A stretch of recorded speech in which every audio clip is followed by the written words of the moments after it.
হ্যাঁ বন্ধুরা দেখুন, আমি আজ নারকেলগুলো চিনি দিয়ে এটাকে একটা মিক্সড করে বানিয়ে নিচ্ছি। তারপর এটাকে সিদ্ধ পুলি বলে, এটা বানাবো।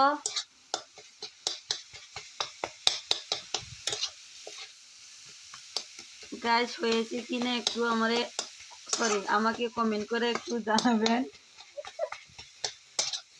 ভুল হলেও মাফ করে দিবেন, ভালো হলেও বলবেন।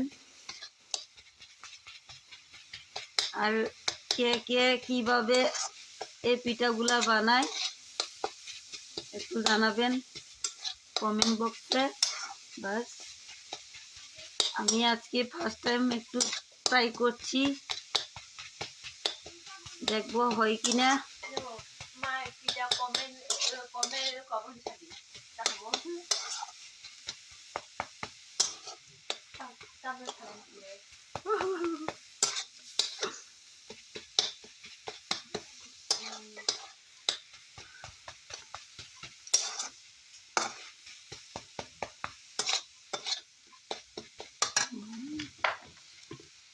গাইস দেখতে থাকুন, এরপরে ভিডিওগুলো নিয়ে আসবো কিভাবে বানাচ্ছি।